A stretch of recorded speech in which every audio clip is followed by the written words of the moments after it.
This is a Monday.com ad. The same Monday.com designed for every team. The same Monday.com with built-in AI, scaling your work from day one. The same Monday.com with an easy and intuitive setup. Go to Monday.com and try it for free.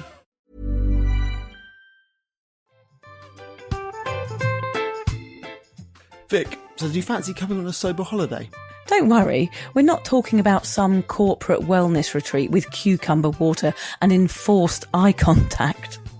No, this is a sober awkward retreat. 8 days of sun, sweat, laughter and absolutely no hangovers. Yep, it's all happening in Thailand next October. Picture this: yoga at sunrise, writing workshops, ice baths, Thai boxing and lots of awkward sober dancing under the stars. It's a proper holiday with proper weirdos, our kind of people. Yeah. You'll meet legends who've also given the booze a boot and want to have fun without feeling like a social reject.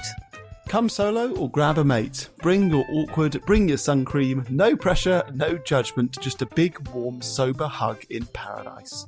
All the info is at soberawkward.com/retreats. Come and get sweaty with us, emotionally and physically, in our all-inclusive jungle resort. You'll start out as 15 strangers and leave with 15 new sober mates. I'm not sure I want 15 new sober mates, actually, particularly sober ones. Yeah. Oh, well, you're not invited then.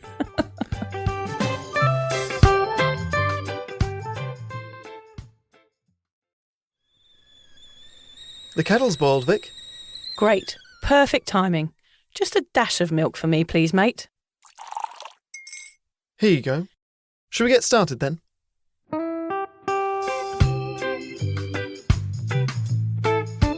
Have you ever woken up on a Sunday morning and said, I'm never drinking again, and then found yourself waving $50 at a barman by happy hour? Are you wondering why everyone else can stop at 1 while you head to a dodgy after-party with a weird bloke called Disco Dave?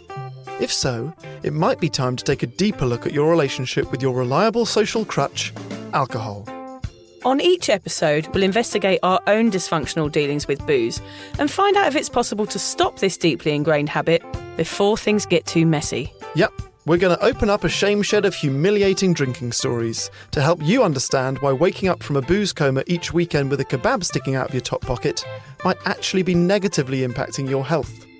Hamish and I are here to delve into what it's like being sober, an unwanted warts and all look into why giving up those cheeky pints or putting down those mummy wines will make you feel happier, help your anxiety and mental health, and turn you into the most sparkly, authentic version of you. Won't that mean I become boring though, Vic? Well, Hamish, we'll just have to wait and see. I'm Victoria Vanstone. I'm Hamish Adams-Cairns. And this is Sober Awkward. Okay, Vic, here we go. Potentially one of the trickier episodes for us to record. Certainly one of the trickiest ones I've had to write. How have you been feeling sort of in the lead up to this episode? I'm not doing well. Oh, God, she's gone already. I'm not doing well. Hame. I've been crying for the last 2 hours and now I'm going to cry for another hour. Yeah, I'm not doing well.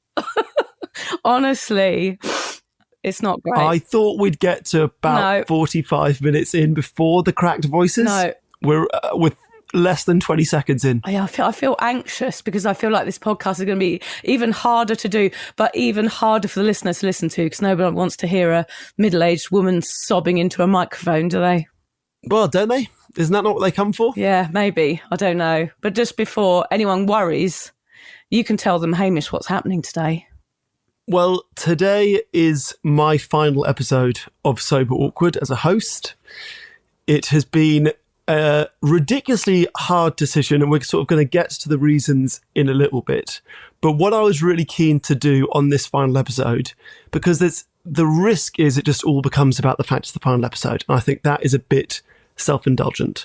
So instead, what I'm trying to do, what I've tried to do in the writing, it was really hard writing this one, was to still make it fun, to still make it informative, to still make it silly, so that it's sort of like every other episode in a way and can be useful to people, whether or not they're 30 days sober or 10 years sober. I hope it will still have some nuggets in it that can be useful to you. Yes. Do you think we can get through this? I'm not sure whether the nuggets are going to be coming from me because I'm going to be sort of blubbing in the corner as you speak. But yes, I don't know what to say, Hame.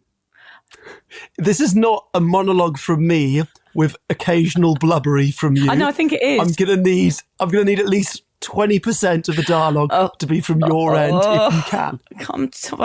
This is harder than when Lucy left, honestly. This is harder. Yes, much harder. That was the reason this was such an hard episode for me was that I cried during you and Lucy's last episode. Yeah. That was hard for me, and you guys had only been doing it for a year. Yeah. And it sort of weird, because it's weird listening to a podcast because you sort of feel like you have a relationship with the presenters, even if you don't.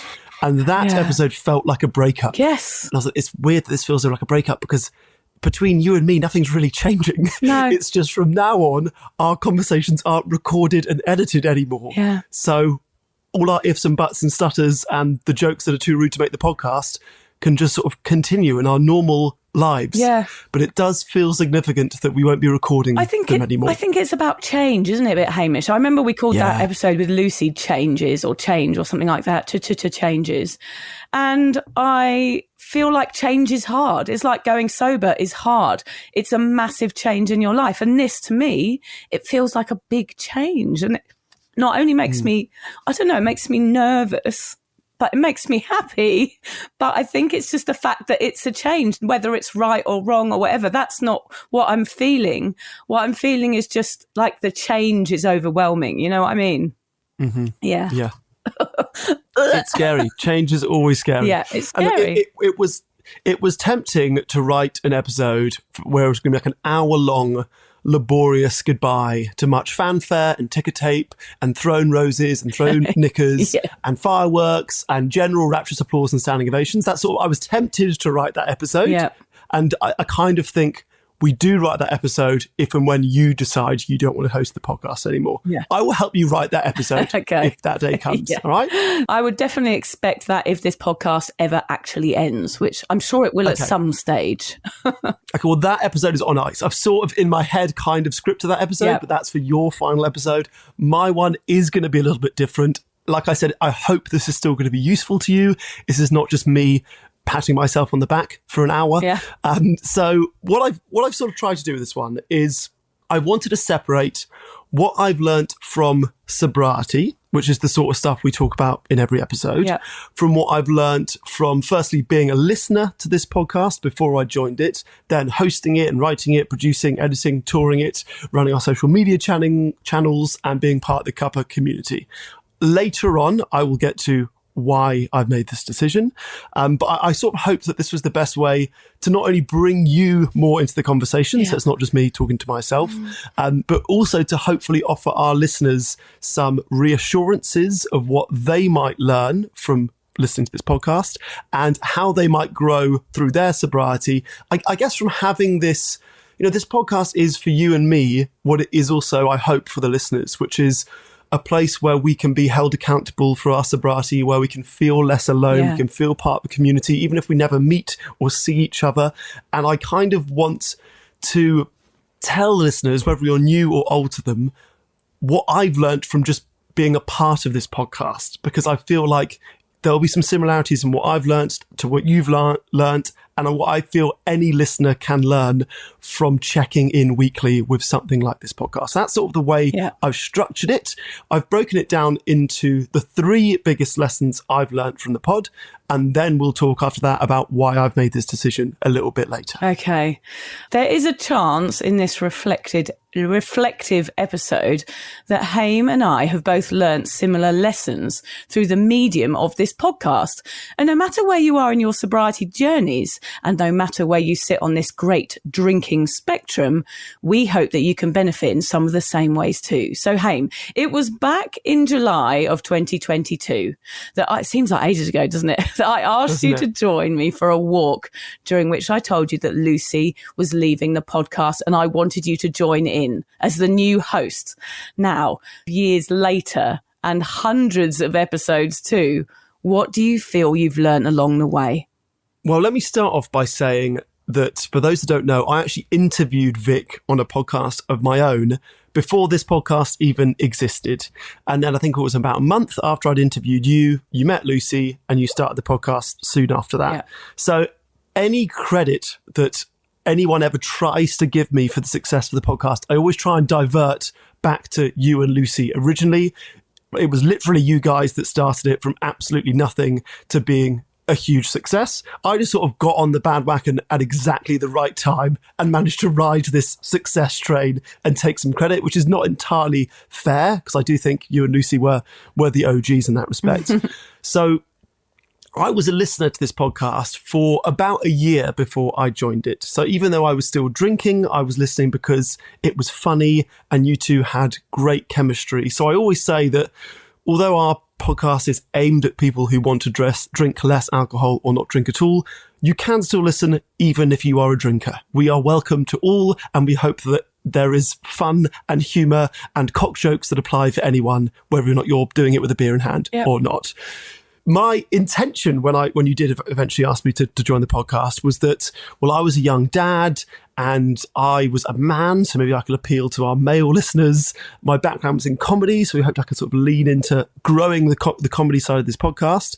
And as someone who was giving up without having a problem with drinking, we hope that we could sort of broaden our audience to those people as well. Kind of to emphasise the point that we always do, which is that sobriety and the benefits of it are really available to everyone. It's not just serious drinkers who can benefit from drinking less. And then my plan was I'll do a year. So I think the first thing to say is, given that I'm here 3.5 years later, it's obviously been a huge amount of fun. And I've never thought about ending it because we've just gone, let's do another year, let's do another year, let's do another year. We've both been having so much fun that why would we stop, really? Now, obviously, it's been fun because I'm recording it with you, right? And we've become such amazing friends, and you've become more than that. It was like a really important person in my life and in the life of my family, and vice versa, I hope. I think most significantly has been the growth that I've felt outside of this podcast. So obviously I've hoped that I've become a better presenter and a better writer and a better producer, but really it's sort of the growth that happens in your life as a result of sobriety or as a result of having a job that you love that is the most interesting bit. Yeah. So what I did, so I sat down for literally weeks. I've thought, what are the 3 biggest lessons that I've learned from this podcast? And I would actually say that the number one lesson, and this is almost even more important than everything I've learned as a result of being sober, is how it has taught me about empathy towards anyone struggling with any form of addiction, but obviously with alcohol. I didn't know anyone sober when I got sober, and truthfully, I didn't know that many people who had any kind of addiction issues. And of the ones that I did know, I'd certainly never had any kind of deep and meaningful conversation about the struggles that they're going through, right? I didn't really know anything there was about it. And now I feel like, I've spent so much of the last few years researching this topic and speaking to people and our listeners about it. It's sort of got to the point where, I feel very comfortable in a conversation about addiction or about loss or about grief or about all the horrible things that come as a result of an addiction to booze or drugs. I got to the point now where nothing really surprises me. I certainly don't judge anyone. It's very easy to judge people with an addiction if you don't know anything about it, because you just think, put yourself together, or just stop drinking, or just stop doing drugs. They've got that sort of level 1 understanding where you really don't fully comprehend what's going on behind the scenes. And I feel as a result of that, I've got this huge amount of sympathy and understanding in those conversations. I really don't judge anyone, no matter how bad the drinking or the drug taking or the family spiral has gotten. Yeah. I feel like I'm comfortable in those conversations. I feel comfortable asking the difficult questions and going to some pretty dark and sensitive places in those conversations. I feel like really when you're sober, people open up in a way that a group of sober people open up to each other in a way that a group of any other people have never done in my life. Within 5 minutes of sitting down with somebody sober, they know you're sober and they'll tell you about childhood trauma or about a breakdown of a relationship. And I just feel that I've grown so much as a person insofar that I can manage and even give advice in those situations. Can I just butt in there, Hamish? I just wanted to say about those conversations and about your empathy there. I find it so interesting, and I wonder why it is. Is it slightly that, I know for me that this is true, that there's a part of you that can see yourself in that person. Would that be right to say that? You can see that you know, even though you were a normal drinker, that you can still see that there's a part of you that could have gone to that next stage, or that could have ended up like that had something awful or a massive trauma happened to you. Do you think that makes you more empathic, knowing that anyone in the whole world can go from being a normal drinker to being a problem drinker or an addict? And it's like, I think that knowing, like when I first went to an AA meeting, that's what struck me. It is what I had stopped, yet I could feel myself in those people and know that I could have ended up in that place if I had continued. Yeah, I see what you're saying. I think it's both that and I guess a reinforced gratitude for the privilege that I've had in my life. You know, who's to know whether or not I would have turned to alcohol or drugs if I'd been the victim of childhood trauma, or if my parents had been alcoholics and I'd seen some of the awful things that many of the people that listen to this podcast have. I might well have done. And the fact that I've had such a cushy ride of it so far in my life sort of A, gives me more empathy for them, and B, gives me more gratitude for the way that my life has gone. And I think also, you know, given the amount of research we do for this podcast, we have got this deeper knowledge, I feel now, that, I mean, I say deeper, I had zero knowledge a few years ago, so certainly deeper than then, of how addictive this substance is, how normalised it is, how thrust upon us it is by society, by pretty much everywhere you look, everywhere you see. Even just, I was in the gym this morning, and the minute that the class finished, I heard someone going, well, I don't know how much I'll train next week. It depends how much wine I drink this week. You know, like, that was 8 a.m. You can't really avoid it.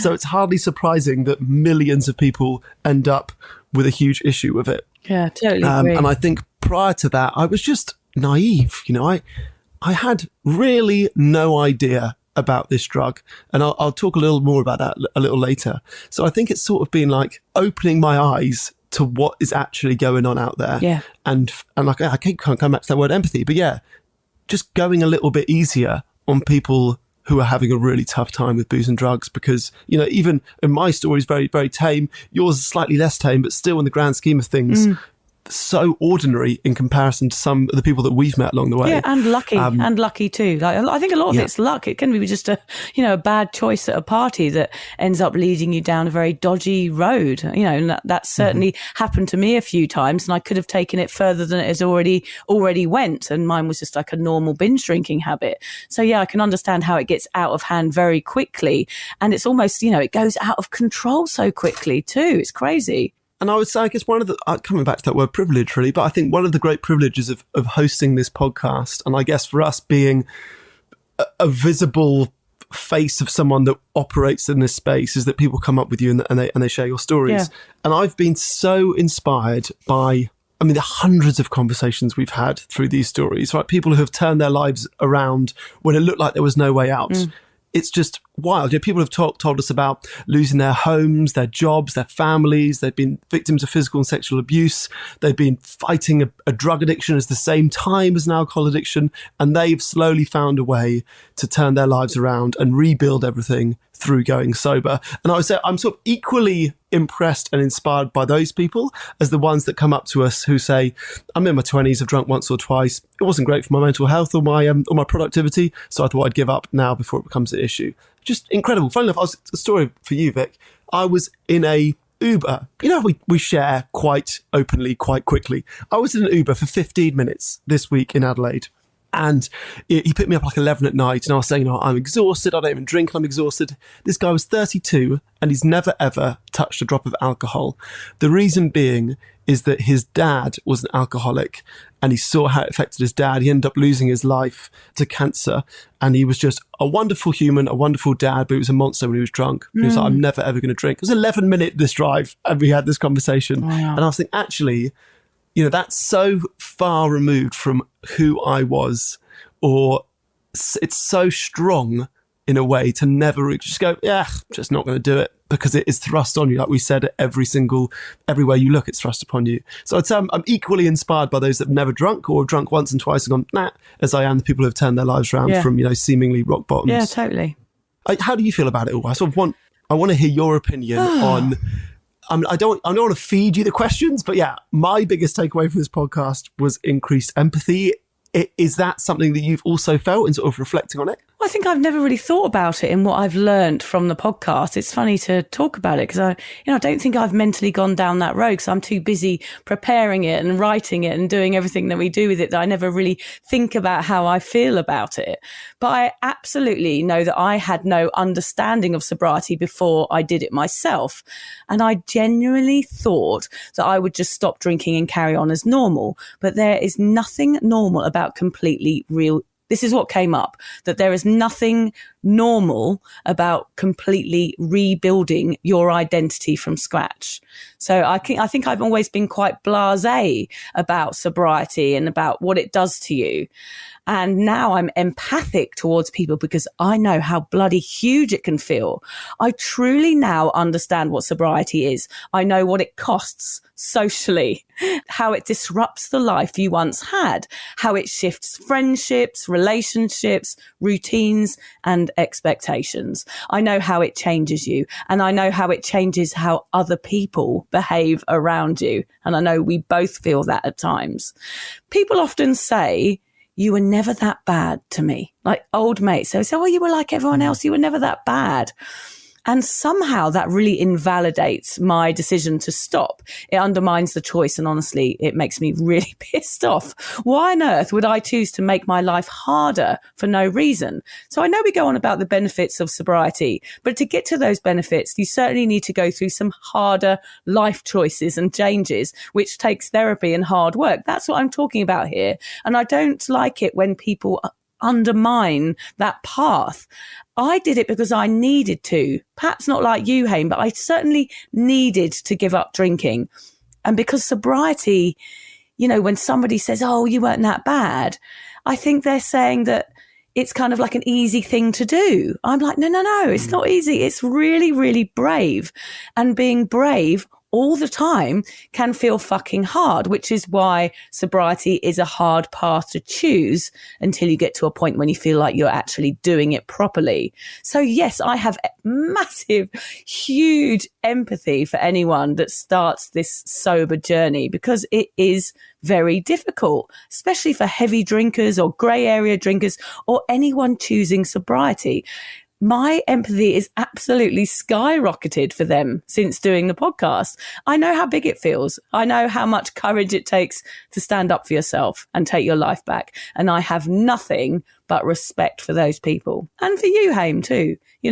You're somebody that has done this too. It doesn't really matter how or why or when. What matters is that you went from being someone who is a drinker to someone that's not. It's like what you say. I have equal empathy for everybody involved in this because it is still a huge decision no matter where you sit on that spectrum. I'm glad you mentioned that actually because I was thinking about identity this week because James Clear went on the Diary of a CEO podcast, or I heard that episode. And so I reread the Atomic Habits chapter on identity because I think it's such a huge thing within sobriety is we think, no, I'm the wine girl to all of my friends. Yeah. Or like, I'm the guy that my mates can rely on to have a beer. So like, how could I ever do it? How could I ever identify as someone sober? Sober people are boring. Yeah. And so I revisited that chapter. I was like, it's such an interesting thing, identity, because what is it? It's what you think of yourself and what you think your friends and family think of you, which in a way is huge, and you give it a huge amount of like importance in your life. And on the other side, it's sort of nothing. Right? It's nothing actually material. It's just hearsay that you believe. Yes. And it's such an enormous thing to overcome because if you think I'm never someone that could go sober, you will never go sober. Yeah. Like, it's really as simple as that. And I think better understanding the makeup of an identity and how to rewrite one makes the entire process so much easier, or it did for me anyway. So I always say, go and read some Quit Lit, but read things like Atomic Habits, which is about creating good habits or breaking bad habits or rewriting your identity, because I kind of felt like that was almost, for me anyway, in my story, finding the root of that makes it easier rather than reading someone who had a drinking problem who got sober. That was less relatable for me. I think it's Brené Brown who goes on about telling ourselves stories. Like, it's kind of human nature for us to not believe in ourselves almost, isn't it? It sounds ridiculous, but it's like human nature. Negative bias takes over and we talk ourselves into not doing things instead of talking ourselves up. And I know I'm really a candidate for that. I do it all the time. I talk myself out of things. I tell myself I'm not good enough. I do things like that all the time. And that's something else that I've learned doing this podcast. At least I can recognize that. Whereas before, I just thought I was a shit person and I was always going to be a massive drinker and I was just rubbish. But now when I am talking badly to myself, I can be actually, I think that's what this podcast has taught me, Hamish, is to also have that empathy coming in the other direction towards me. Mm-hmm.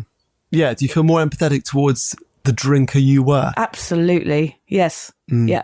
I feel sad for her because she didn't know what I do now. And I think a lot of people that are sober now would resonate with that. They feel sad for the old self. And I know we say no regrets, but I do wish I could go back and give that girl a hug and say, you don't need to do this. I always say, give a party girl a hug and not a line of cocaine. And I think that's definitely what I needed, was someone just to say, yeah, you're fine as you are. You don't need all this shit going on in your life. You're actually all right and you're going to be fine and you're smart and you're charismatic and you'll be able to get the job that you want.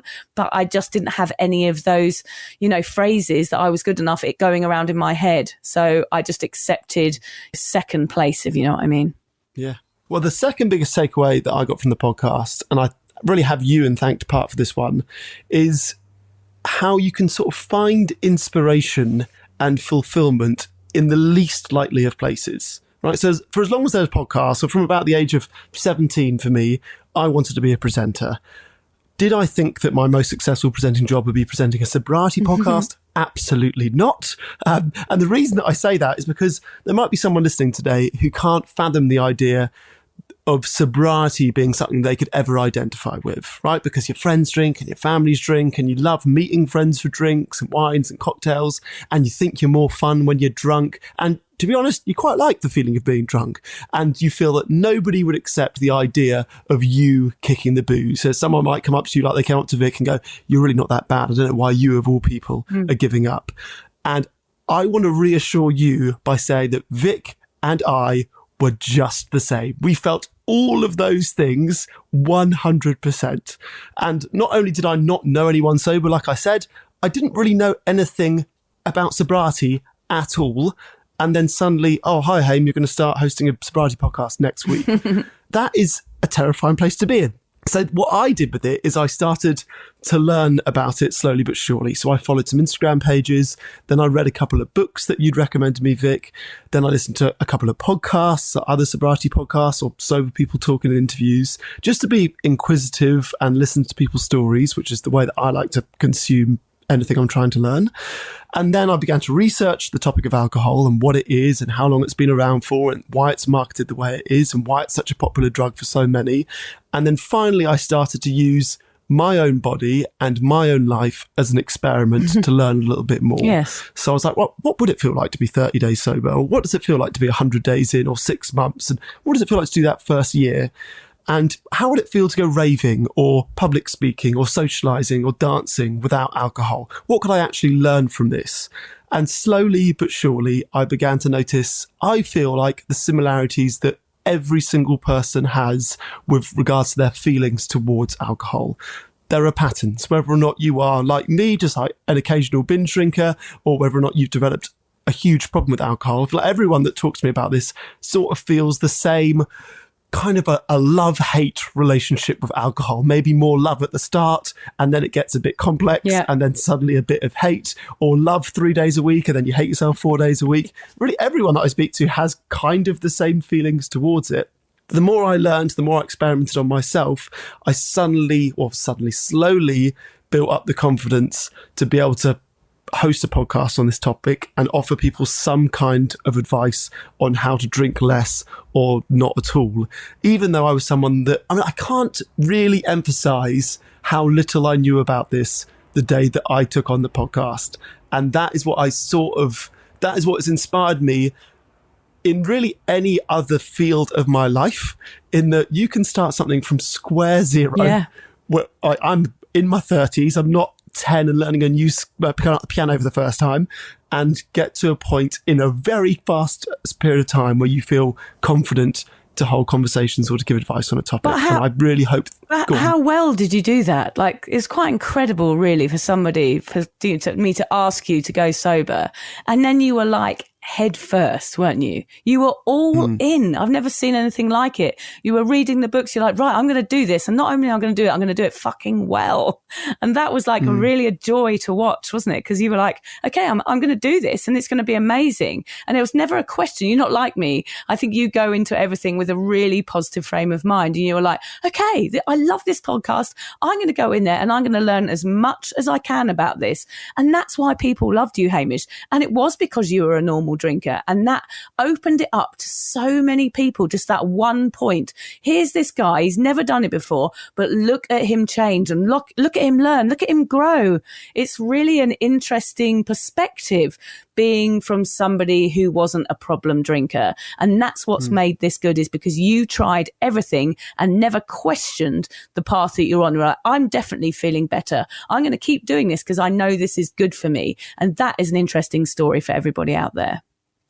It's kind of you to say that. I do feel like sobriety is kind of like pulling at a thread, and you slowly realise, oh, there's a lot to this. Yeah. Like, this is not just about not drinking alcohol. This affects your physical and mental health. This affects your identity. This affects your relationships. This affects your friendships. This affects so much. So I guess the more I discovered, the more interesting I found it, the more motivated I was to discover more, the more people wanted to share their stories with us.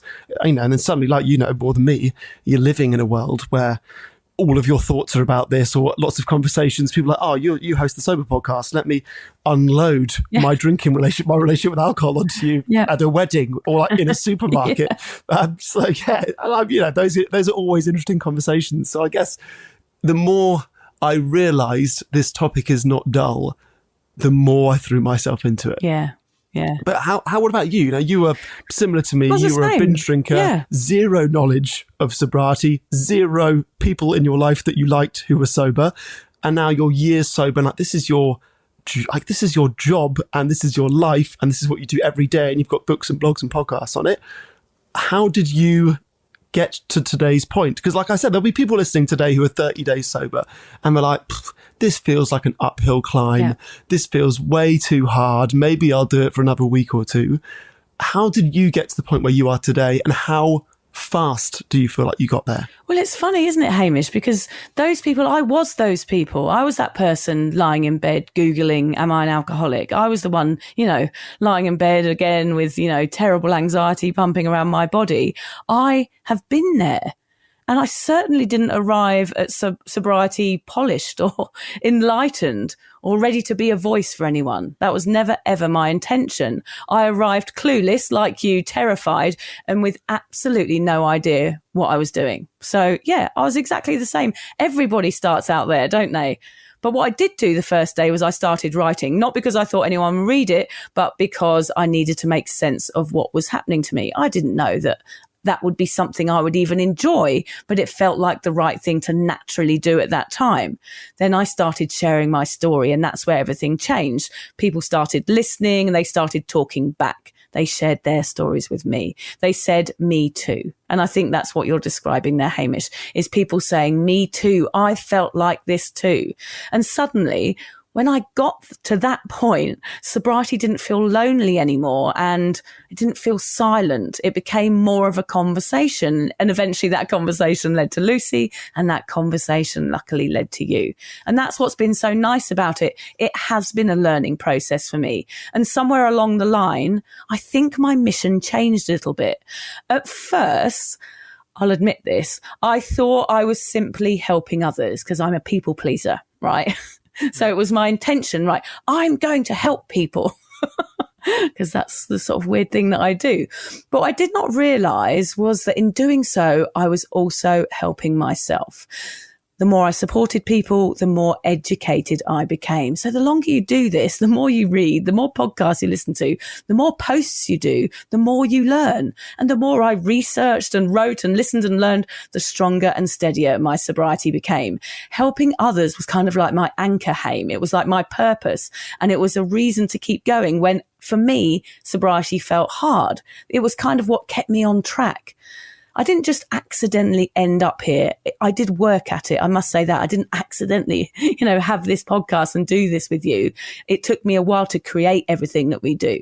And I showed up and stayed curious. I stayed honest. Actually, I think that's a huge point to make, Hamish, that sober people are extremely honest. And I refuse to sugarcoat sobriety. I refuse to make it miserable either. And I've tried to tell the truth all the way through with humour, compassion, and a little bit of humanity. So how did I go from a clueless binge drinker to someone with a voice in this space? I don't know. With you, we worked at it. I think that's what we did. And I let myself be vulnerable. I always remember when people ask me, why do you do this? And how have you done it? All I ever answer is with honesty. I just stayed honest. And that's all I do. And that's all I do with my writing, and every post I do is like, all I know how to be is honest. That's all I have. And for somehow, I don't know, but that honesty has changed my life, and it's, changed your life and actually the lives of other people, which is weird. 8 years later, I am still learning, that's for sure. But I've learned how to enjoy this little life of mine and doing this podcast and all the things that run alongside it. You've also made it very easy, Hamish, especially since sharing this whole thing with you. You've made my job so enjoyable and so bloody easy. And that has been an absolute pleasure. Oh, thank you very much. Likewise. I would say my third and final biggest lesson that I've learned is, and I guess I mentioned it earlier, is really what I feel is the biggest secret about going sober, which is just how little sobriety is about not drinking alcohol. Great one. Not once in 3.5 years have I ever met another sober person and spoken about the fact that we don't drink alcohol. There is nothing interesting about the fact neither of us drink alcohol. That is really about as deep as that conversation can go. Oh yeah, when they have shots, I have an orange juice. There's no substance to that conversation. Sobriety, like I said, positively impacts, I would say, almost every area of your life, right? For me, it has sprung weird, unlikely new hobbies. It gave me a new career, including this podcast. It helped me get my first 9 to 5 because the manager that interviewed me in the final interview coincidentally was a listener, which was a wild coincidence. It helped me open some incredible doors where we toured our live show to Sydney and Melbourne and New Zealand and London. I've gotten to interview people that I never would have met, like Fatboy Slim and Lee Mack, Ziggy Alberts, Ulrika Johnson, James Brown, not that one, Millie McIntosh, Osher, Yumi Stimes, Sharon Casey, G. McCarthy, Maz Compton. Those are just a few, and there have been masses of others. And somehow along the way, you and I won a podcast award, which seems crazy. I always kind of try and emphasize anyone that writes to us or comes up to us like, oh, what you do is great. I'm like, and I do speak for you on this regard. I'm like, I can't emphasize how much we are just two complete idiots. So like the fact that anyone could go like, oh, what you guys have done is great. It's like, no. You could easily do what we're doing. You don't have to start a podcast, but you could easily take the steps that we've taken to get sober and then try and help the next person get sober. It's not as complex as it might look like from the outside. Yeah. It's just sort of doing your best, like you say, being honest and having some potentially awkward conversations. Listen up. There are 2 ways to do dry January. Option 1, the classic. You go it alone, you white knuckle it like you're climbing Everest in flip-flops. You sit at home, bored out of your mind, complaining to anyone who'll listen. Treating the whole month like a prison sentence where your only visitors are regret and FOMO. And then, on the 1st of Feb, you get absolutely obliterated because you learned nothing except how to suffer silently. Yeah. Or you can hear us out and choose option 2. You join a community of incredible, like-minded women from all over the world in Sarah Rusbatch's 30-day alcohol-free challenge. Instead of white-knuckling it, you're learning real tools, real science, real strategies that actually change your mindset around booze. You get connection, support, accountability, laughs, coaching, resources, daily inspiration. Honestly, it's like swapping a damp sleeping bag for a 5-star hotel. And the best part? Women finish the month feeling proud, empowered, clear-headed, and they don't go and get smashed on February the 1st. Because they've changed something deeper. They actually understand alcohol now and themselves. So if you want Dry January to be a transformation, not a punishment, join Sarah's 30-day alcohol-free challenge. Seriously, do Dry January the smart way. and give February the 1st a whole new vibe. Just head to sarahrusbatch.com. Is your dog's food created to maximize your dog's quality of life or to extend the food's shelf life? It's time to make the switch to Sundays. Sundays was founded by a veterinarian and mom, Dr. Tori Waxman, who got tired of seeing so-called premium dog food full of fillers and synthetics. So she designed Sundays, air-dried, real food made in a human-grade kitchen using the same ingredients and care you'd use to cook for yourself and your family. Every bite of Sundays is clean and made from real meat, fruits, and veggies with no kibble. That means no weird ingredients you can't pronounce and no fillers. Because your dog deserves food made with care, not in the interest of cost cutting. You just scoop and serve. No freezer, no thawing or prep, no mess. Just nutrient-rich, clean food that fuels their happiest, healthiest days. So you get more of them to share together. So go right now to sundaysfordogs.com/ACAST30 and get 30% off your first 3 orders. Or you can use code ACAST30 at checkout. That's 30% off your first order at sundaysfordogs.com/ACAST30 or use code ACAST30 at checkout. I would say my sobriety as a result of that has helped me improve my physical health, my mental health, save and invest money for the first time in my life, become a better partner and husband. I became a trained breathwork instructor. I became a coffee connoisseur wanker. Yeah, that's true. I said to you, Vic, my Christmas presents this year, a coffee grinder and a book on coffee. It's helped me grow in confidence socially and better understand what I actually love to do and, more importantly, don't love to do, what gives me energy, what drains me, what can I still enjoy doing without alcohol. And really the truth is that is almost everything except trance music. Yeah. Trance music is shit without booze and drugs. Yeah. And that will always be shit without booze and drugs. It's actually probably pretty shit with booze and drugs, but it was I could tolerate it. Also, trance night is like, do you want to go raving? Yeah. How long is it? 7 hours. No, I don't want to do that. I think our trance days are over, Hamish. Yeah, I'm sad they ever started, really. I don't think I ever enjoyed one of those nights. My sobriety has given me countless hours back, and it's helped me develop an enormous amount of joy for seemingly tiny, insignificant, trivial things. Oh, yes. That anyone sober will be nodding and be like, oh yeah, tiny, clearly shit things now give me huge joy. Like fucking, what's the lamest thing I've got a huge amount of joy? Cuddling my children now, or even my child taking my hand. I know that's probably the same whether you're a drinker or not. Yeah. But those little things, those precious little memories that you know aren't going to last, I really store them now. Like I'm really conscious of those tiny little things that I know aren't going to last forever. They're so special to me now. I'm going to go even smaller and less significant than that, which was this week we woke up before the kids, which doesn't happen often, probably the first time in months, and we had a coffee in bed. Oh, yes. And I was like, this is the life. So joyous. Yeah. I don't know. I never know. I obviously got sober when I became a parent, so I never know if this is like a parent win or a sobriety win. I think it's a mix. Yeah. But it's probably a mix. I was like, this is as good as my life is getting right now. It's like a quiet time, drinking a coffee in bed. It's probably making me a bad parent to say this, but that would be the highlight of my day. I mean, I went to the shops earlier. I did this weekly shop on my own now, and just walking the aisles, staring at cans of Spam. That's like my favourite thing to do. Yeah. It's those moments, those basically what we're saying is our special moments are either holding our hands with our children, but really if we really go deeper, which is what you said, it's going places on our own. Without Instead of holding my child's hand, holding a can of Spam in aisle 6. Feels the same, actually. yeah. But that's the point we're making. We no longer lead booze and drugs to experience these enormous joys. You begin to see and experience enormous joys in the seemingly normal. That is really one of the sweet spots of sobriety. Yeah. And I know that you kind of feel the same about all that stuff as me, Vic. Yeah.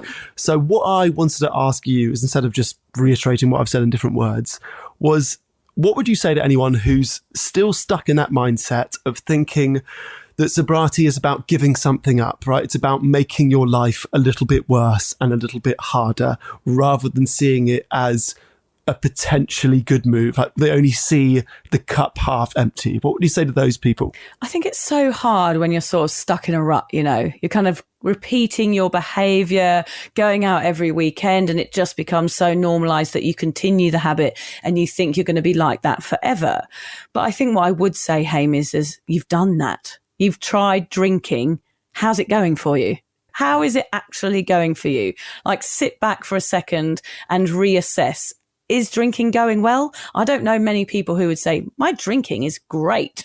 I'm really happy with it. I'm really happy with the amount I drink. Like, I am the best drinker ever. And I love feeling hungover, and I love being sick on my shoes.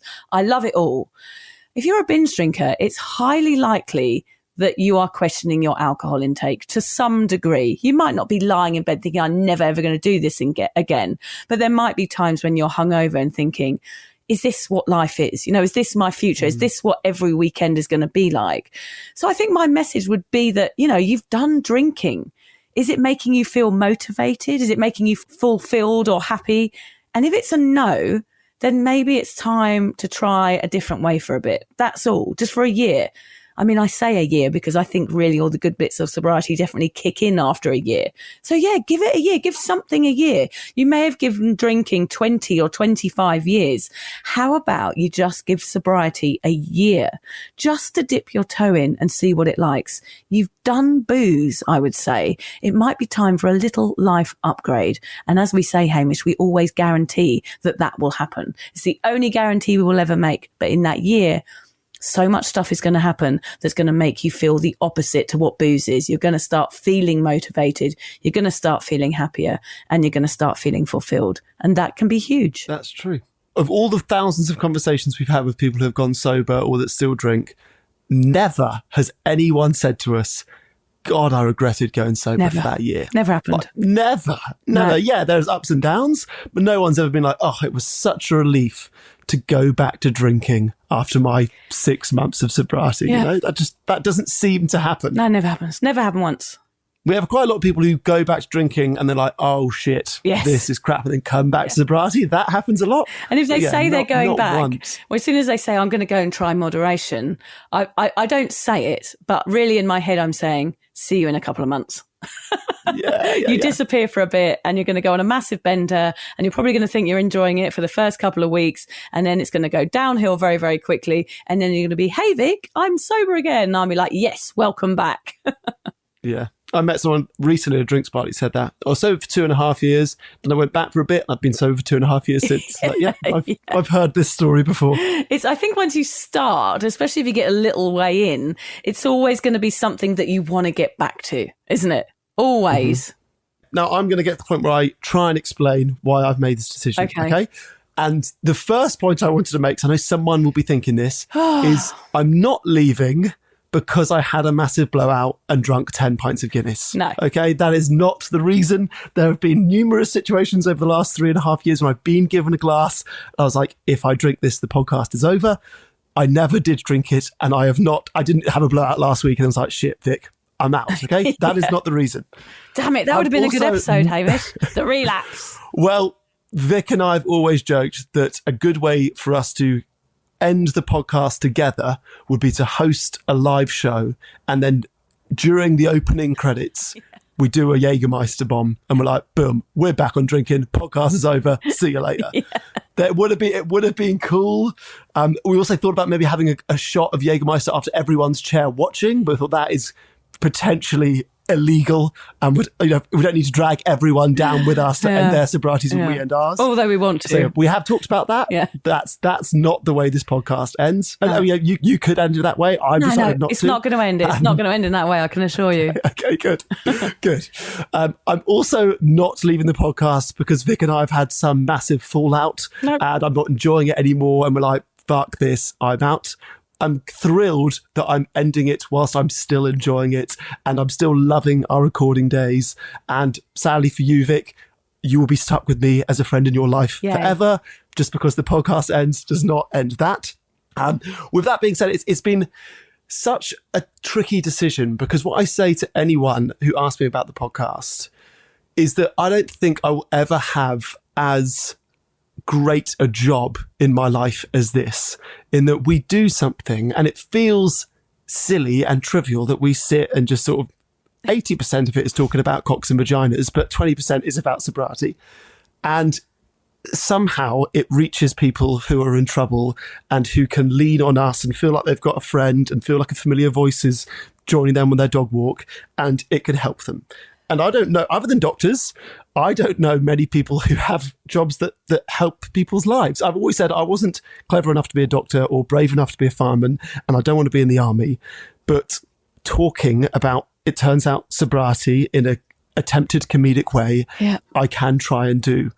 And so walking away from like the best job you've ever had that helps people has certainly not been an easy decision. Yeah. The true reason that I have made this decision is kind of an ironic one, which is that the same reason that I joined the podcast and went sober, which was kind of to become a better parent and a better partner, is also the reason that I feel like I have to leave. So I moved down to Sydney a year ago, and Vic and I have been doing this remotely for a year. But now that I've got this sort of 9 to 5, 5 days a week job, and I'm not as junior as I was last year, but I had some more time in my hands. And it's the first time in my life I've had a job, really. And we've now had this second child, Romy, so we've got a baby and a toddler. I feel as though I no longer have the amount of time that I want to put into this podcast to make it as good as possible. And that time is now pulling me away from my wife and my kids. And as you know, as well as anyone, Vic, with 3 kids, mornings and evenings are complete mayhem. Yeah. So you can't record then. And I can't give up my weekends, and I don't want you to give up your weekends either, as the only time that I could potentially record. So, although Liz has been my absolute number one biggest supporter during this podcast from day one, and I hope has benefited the most from my sobriety, she is also the one who has to, like she is right now, please piss off and take the kids out because I've got to record, or please sit alone watching TV whilst I edit an episode or I write an episode, or please stay at home alone with the kids so I can travel and do a live show or go meet someone to interview them. And I want to give her that time with me back, and I want to be more available to the kids, because this is a all-encompassing job. Vic and I either we write and edit and record podcasts a couple of hours a week, but we are always, or I certainly am always on in my brain thinking about things to post on social media, or thinking about what should we record next week, or thinking about who should we invite to be a guest, or how should we find a new sponsor. It's way more than a 9 to 5. Yeah, it's going to be like giving up booze for you, because it's like a preoccupation, isn't it? Like the space where, like, what is going to be going? There's not going to be nothing in your brain, Hamish. I don't know what you're going to do with all that brain space, because like when you're preoccupied with alcohol, it's all you think about all the time. And then you had this. It's almost like the equivalent and a different addiction, which is doing the podcast. True. And now you're going to take that away. So you're going to have to fill it with your new job, aren't you? And family and all the other lovely things. I'm still going to get podcast ideas. I'll just text you every now and then with a good podcast idea. I don't know how to turn that switch off. No. So I'll carry on doing that. Okay, good.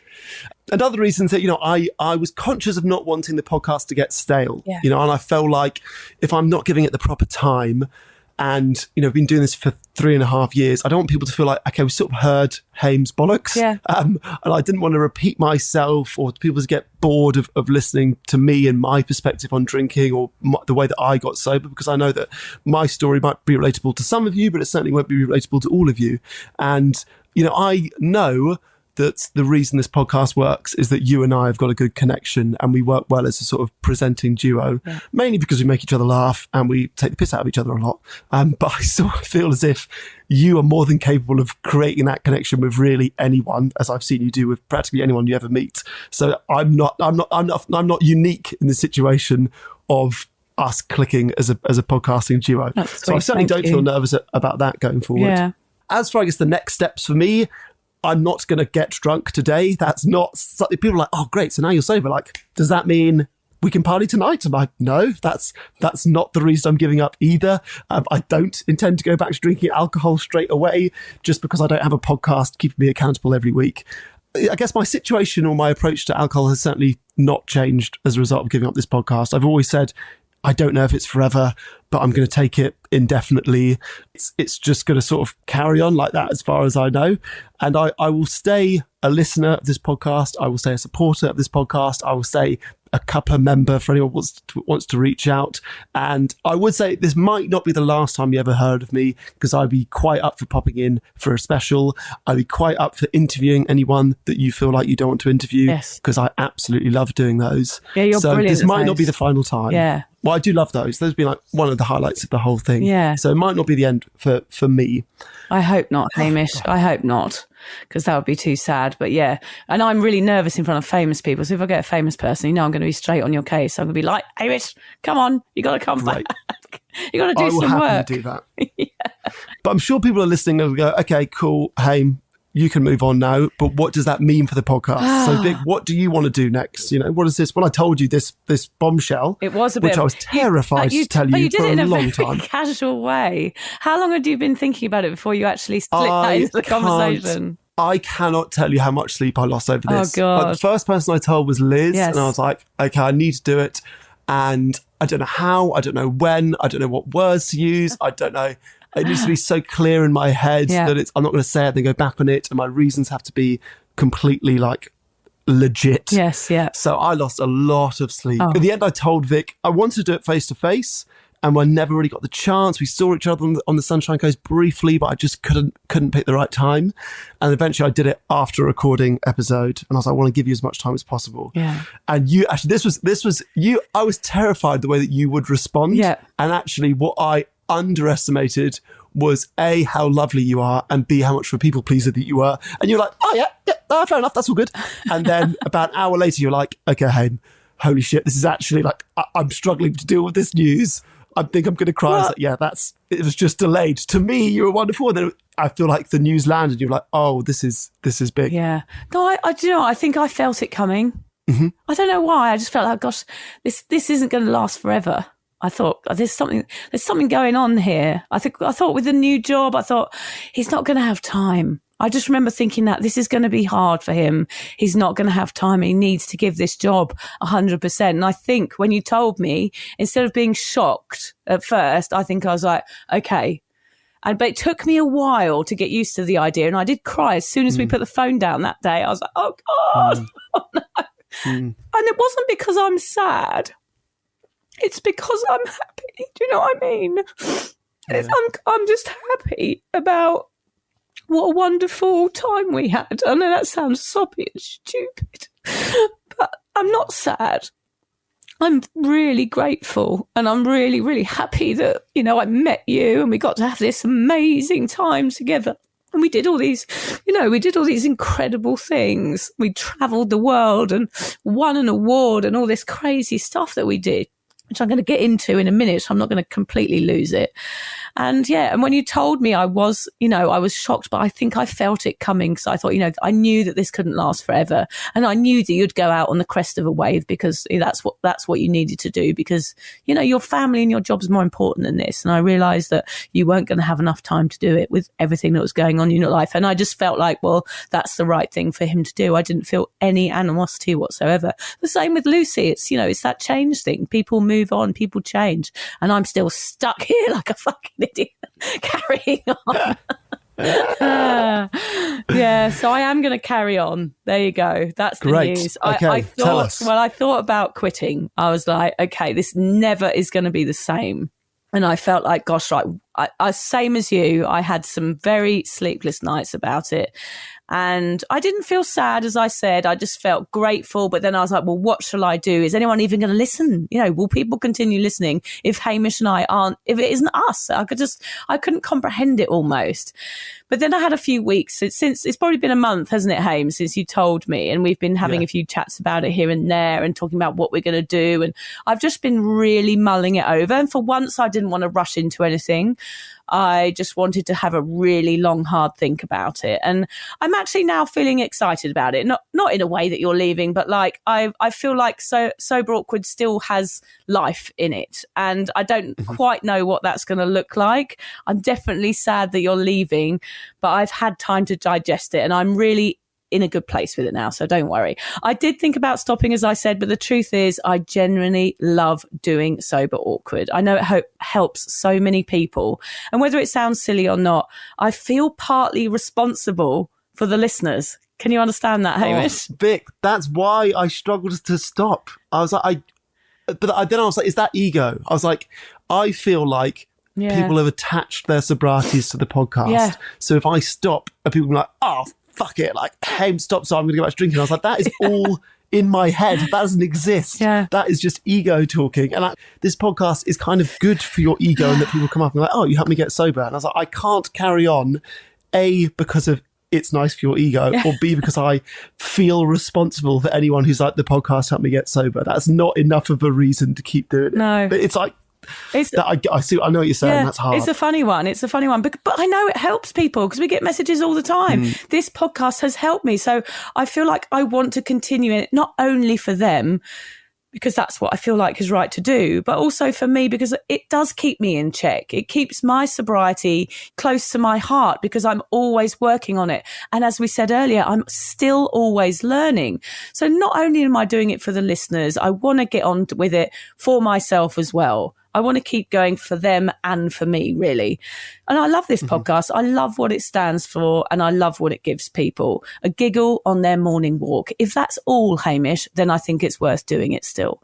Just that message of I'm on my morning walk, I'm with the dog, no one's going near me because I'm laughing like a lunatic. That's all I want, and that's all I've ever wanted with this podcast. Some honest conversation and a safe space to feel less alone. So I think over the next 3 months, I'm going to have some guest hosts. That's what I've decided to do. I'm going to invite loads of people that I know to come and do a guest host spot on Sober Awkward, find out about their stories, cover some topics like we always do. Rather than having them as guests, I'm going to have them doing your job, basically, Hamish, you know, and find out the science and the stats behind the conversations, like in a very Sober Awkward way. I don't want them to just talk about their own sobriety because there's so many podcasts out there that do that already. So I want to dive into the more confronting, funny, messy and affirming parts of sober life. Sober Awkward style, of course. There'll be some friends, some well-known names, and I will just be bringing the laughter and the awkwardness and some heart and some honesty and everything else that you brought to the podcast as well, Hamish, I hope. And if that doesn't work, then maybe I'll end it. But I'll hope to continue. That's my plan anyway. We'll see how it goes. So please don't go anywhere, Sober Awkward listeners. Stick with me. Let's keep this awkward show on the road. Oh, that's good to hear. Well, I guess the final thing for me to say is an enormous thank you, firstly, to anyone that's ever listened to any episode of this podcast. I understand there are millions of podcasts out there. There are actually lots of really good sobriety ones too. So I'm so grateful for anyone that clicked on one of ours and spent an hour listening to our nonsense. That is easily going to be one of the things that I'm most grateful for with this whole journey. That being said, you all know way too much about me, so please keep that to yourselves. People don't need to know about my testicles and throwing up and pooing places, to be honest. Let's try and keep me as some sort of acceptable member of society. I also know nothing about you, so this feels unfair as a relationship. I have been lucky enough to meet loads of our listeners either at our shows or just by bumping into you in the streets, which has been such a joy of this whole experience. Please do keep coming up to me and saying hi if you see me. And for those that I've not met and I can't thank in person, I would love to give a sort of digital awkward cuddle to you now too, and to tell you that I love and appreciate you as well. Yeah. And finally, Vic, the biggest thank you obviously is to you. Firstly, for getting sober yourself and setting off this entire domino effect. Your blog grew into the podcast, and then not into one, but into 2 books. And then you started this podcast. And when you were looking for a host, you thought of me, and you gave me my dream job for 3.5 years.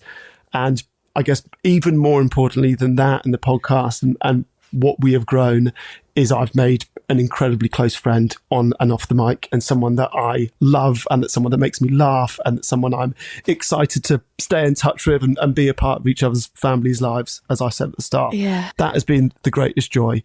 So thank you for making my dream a reality. You are literally the most responsible person for that. Yeah. I'm only ever going to look back on the last few years with enormous pride and joy, and I will continue to be the biggest Sober Awkward fan as a listener. I will write rude comments on any photos that you would like me to write rude comments on. Thank you. I will come to live shows and heckle. I will do everything I can to spread the Sober Awkward love, even though I'm not hosting it anymore. Yeah. So huge thanks to you, Vic, and to anyone who's ever listened to any episode. Yeah. Thank you, Hamish. As for me, I'm going to have to end this, aren't I? I'm going to read some notes from other people just before we end the podcast, but I just wanted to say a proper thank you to you. I'm going to try and keep it together. You've been solid, you've been reliable, you've been beautifully honest, and I'm absolutely gutted that you're leaving. But I also know it's your time. Your work and your family come first. As much as I hate losing you, it feels right knowing that we built together something that was truly special. We created a hugely successful podcast, side by side, 50-50. Oh, I've got to take a deep breath. All the way. People always say working with friends can be tough. Someone usually ends up doing more. Someone burns out. Someone feels resentful. But I want to say this clearly, and I want the listeners to know too. We've shown up after sleepless nights tending to our kids and newborns, unpaid, mentally exhausted, unsure, and sometimes vulnerable. We never complained. We never shirked the work. We never left one another hanging. It has genuinely been a dream partnership, and I know how rare this is, and I know how hard it will be to replace. We won the best wellbeing podcast in Australia together, and we did that simply by telling the truth, by sharing our stories and not pretending to be anything other than 2 awkward humans trying to figure it out. I will always be grateful for that. Not because we won that award, but because we showed up and we laughed and we stood on stages together and we travelled, and we did it all because we cared about helping people think differently about alcohol. And Hamish, I know you hate hearing this, but it's true.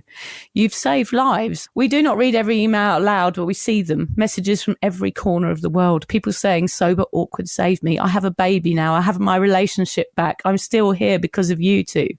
And that's because of your voice and your humour and your honesty and your heart. Please never downplay your impact. You really helped people.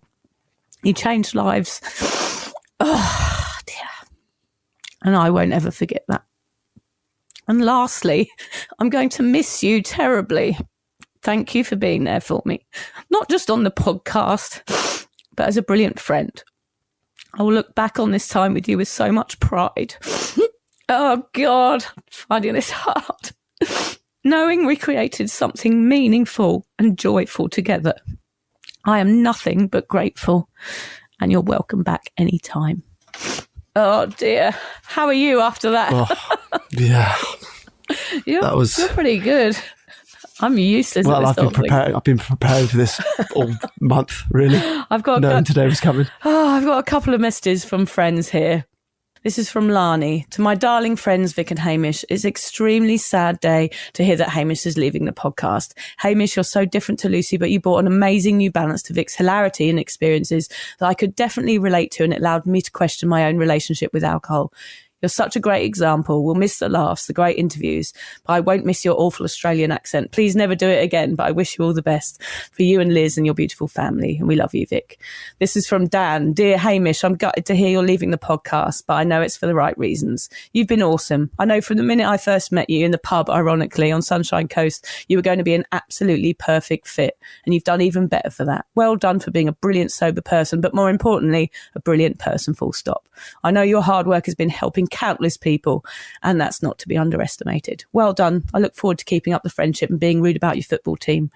From my mum and dad, dear Hamish, we're going to miss you and the podcast, your laugh, and putting up with Victoria.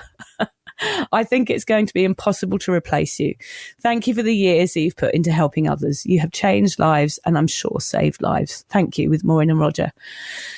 Here's from John. Very sad to see you leave the podcast. It's been an amazing time getting to know you, Liz, Sunny and Romy. From your arrival on the Sunshine Coast and your chance meeting with Vic at the local cafe, then agreeing to give up booze for the podcast. What an amazing journey.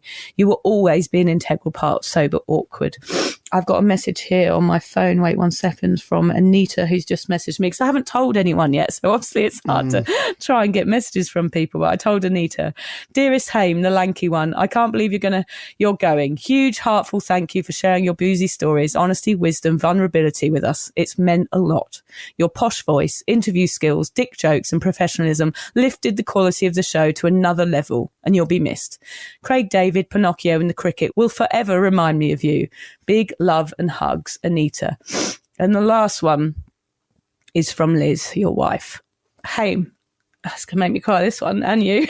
This is the one we've got to end on, I'm afraid. I know today is so bittersweet for you. You love recording the podcast with Vic every week, but you always feel so guilty about locking yourself in the bedroom to record it, even though it's only for an hour. That is because you're the most selfless person who is always putting everyone before yourself, but mostly your family. We are so incredibly proud of you and the community you have created with Vic and Lucy. I love that our kids will be able to look back and listen to you putting out such amazing episodes that are truly inspiring and helping people all over the world. And to you, Vic, you are family to us. Thank you for taking us along with you and the Sober Awkward journey, from the live shows to family holidays. The most wonderful part has been the time we've been able to spend with you and your family over the past 3 and a bit years. Keep being awkward. We love you. There. Oh. That got me.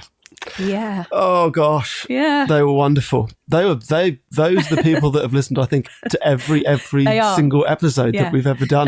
They are the 5 people who have said they've listened to every single episode since the start. So there you go. They all matter, but those particularly matter a lot too. Yeah. I'll miss you though, Hamish. I will miss you. I don't know how I'm going to replace the quality of you. Do you know what I mean? Like, the fact that you were like a trained actor and you'd done podcasting before and you just knew the drill, it made it so bloody easy. I know I said that earlier, but yeah, that's going to be hard to replace. And I'm going to miss the ease of that. It's going to be hard to find someone who brings the quality that you bring. Well, I hope that they'll be out there though. I'm nothing like Lucy, and Lucy did a fantastic job.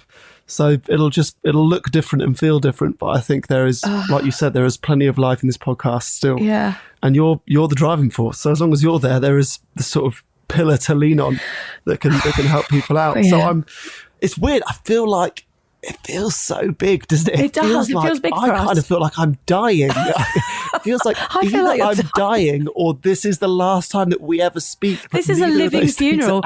True. Yeah, it's a living funeral. That's what it feels like. That was my eulogy. Yeah, like, I'm not dying. You and I will probably speak again tomorrow, but it feels like we're sort of saying goodbye here, which is very strange. If you do die, I'll have a lot of stuff to, I can probably do all your eulogy. I mean, you could AI the shit. My voice will be in your life forever. You could AI the shit out of thousands of episodes we've done together. Yeah. Oh, well. Well, there's nothing really to say. I'm tempted to end with a cock joke, but I actually don't want to undervalue what we've just recorded and what we've been through the last 3 years. Yeah. So there really is no cock joke on this one, or no cheesy quote, or nothing silly, really. No. It's just, I guess, thank you for everything. And I think I feel like my relationship with Sober Awkward is not ending. So I'm just going from host to listener, and that feels nice too. Yeah. Take all the responsibility away, and all you've got left. I won't be annoying you with text messages at 3 o'clock in the morning going, have we done this? Have we done that? What are you doing now? Are we going to do this? Yeah. So that's going to be nice for you. You'll still be annoying me with text messages, just not about the podcast. I'm going to ask you loads and loads of questions about the podcast still. Yeah.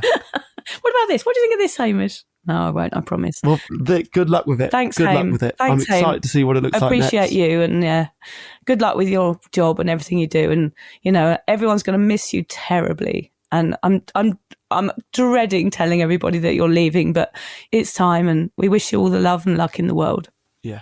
Oh, can we go now? Let's go. Can I go cry on my own in the shower? That's it. Yeah, go cry on your own in the shower. I'll send you some pictures. If you could. I'll be doing what I do alone in the shower. Great. We knew there'd be one. We knew there'd be a cock joke. Yes. Thanks for listening, everybody. I take everything back. It feels right to end with a wanking joke. Good work, Hamish. Love you loads. Love you too. Thanks for listening. Bye.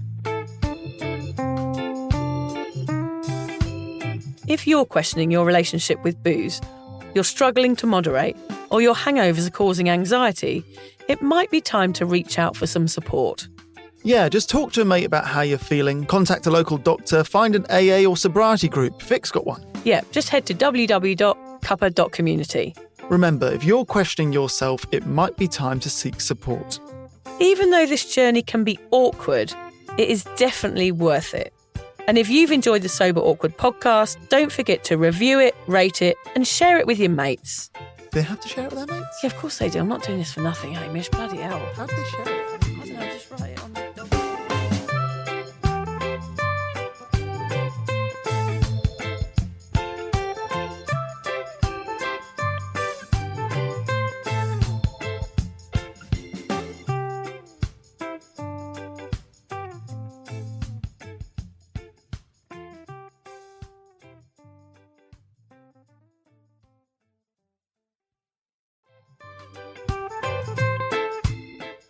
Vic, so do you fancy coming on a sober holiday? Don't worry, we're not talking about some corporate wellness retreat with cucumber water and enforced eye contact. No, this is a sober awkward retreat. 8 days of sun, sweat, laughter, and absolutely no hangovers. Yep, it's all happening in Thailand next October. Picture this: yoga at sunrise, writing workshops, ice baths, Thai boxing, and lots of awkward sober dancing under the stars. It's a proper holiday with proper weirdos, our kind of people. Yeah. You'll meet legends who've also given the booze a boot and want to have fun without feeling like a social reject. Come solo or grab a mate. Bring your awkward, bring your sun cream. No pressure, no judgment, just a big, warm, sober hug in paradise. All the info is at soberawkward.com/retreats. Come and get sweaty with us, emotionally and physically, in our all-inclusive jungle resort. You'll start out as 15 strangers and leave with 15 new sober mates. I'm not sure I want 15 new sober mates, actually, particularly sober ones. Yeah. Oh, well, you're not invited then.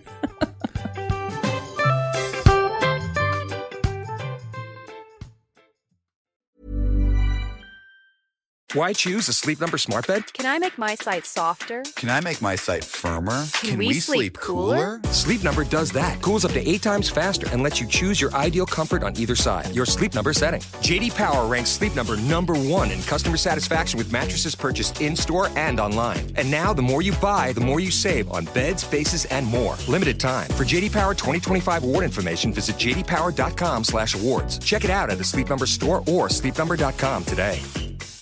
Hey, it's Raj. And Noah. And we're back with a new season of Am I Doing It Wrong? The show that explores the all-too-human anxieties we have about trying to get our lives right. Because we're still doing a lot of stuff wrong. But who isn't? That's why each week we're talking about the topics that we could all use a little helping hand with. Whether it's making new friends as an adult, managing our emotions, or even dreaming. We'll be talking to experts in their fields who are definitely doing things right, so the rest of us can be a bit wiser and a lot better equipped to handle whatever life throws at us. Subscribe now and listen to new episodes of Am I Doing It Wrong? Dropping every Thursday starting January 1st, wherever you get your podcasts. And for the first time ever, we're going to have full video episodes on YouTube. Because as long as there are things to get wrong, we're going to be right here to help you do them better.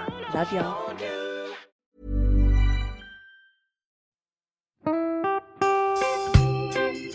So, as you probably know, my comedy memoir, 1,000 Wasted Sundays, is officially out. All my magnificent fuck-uppery in one awkward hit.